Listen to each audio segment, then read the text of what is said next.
Në Gjirokastër u prezantuan rezultatet e fundit të gërmimeve arkeologjike në Parkun Arkeologjik të Antigones, të kryera gjatë vitit 2025 nga misioni italo-shqiptar, i udhëhequr nga Roberto Perna i Universitetit të Maceratës dhe Sabina Veseli e Jatës, në bashkëpunim me Drejtorinë Rajonale të Trashëgimisë Kulturore në Gjirokastër. Gjetjet e këtij sezoni nxjerrën në pa struktura, që sipas arkeologëve mund t'i paraprinë thellimit të qytetit, duke dëshmuar se Antigonea kishte një ekzistencë më të hershme se viti 168 para Krishtit.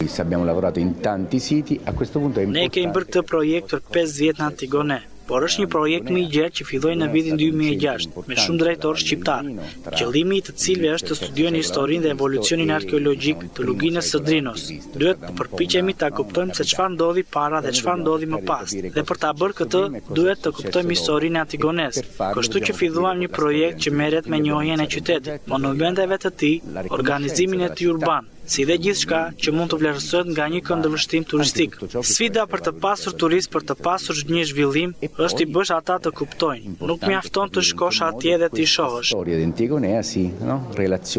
Përveç Antigones u prezantuan edhe gërmimet e Ministrisë së Kulturës në Kalan e Gjirokastrës, si dhe studimi i Drejtorisë Rajonale të Trashëgimisë Kulturore mbi urat historike të luginës së Drinos. Rezultatet e gërmimeve kanë qenë shumë interesante. Kemi kryer gërmime në zonën e Agoras, ku kemi zbuluar struktura të cilat mund të jenë pak më të hershme ose mund të jenë të njëjtës kohë me Stoan, e cila është zbuluar vite përpara. Gjithashtu kemi kryer kërkime dhe në sektorin e banesave në Antigone, ku është zbuluar një banesë e tërë në të tërë arkitekturën e saj. Gjetjet janë shumë interesante. Variojnë nga qeramika, monedat, gjetjet prej gjetjet metalike.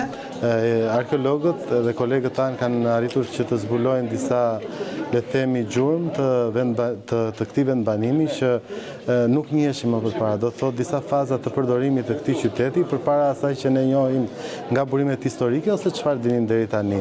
Megjithatë të dhënat që kolegët dhe arkeologët kanë identifikuar në këtë sit janë vërtet premtuese dhe jo thjesht për të gjetur dëshmi, le të themi, edhe shtresat të përdorimit të saj historike, desha them, por mbi të gjitha për të identifikuar edhe ndoshta monumentet të cilat i përkasin fazave të mëhershme që ne njohim deri më sot për Antigonen.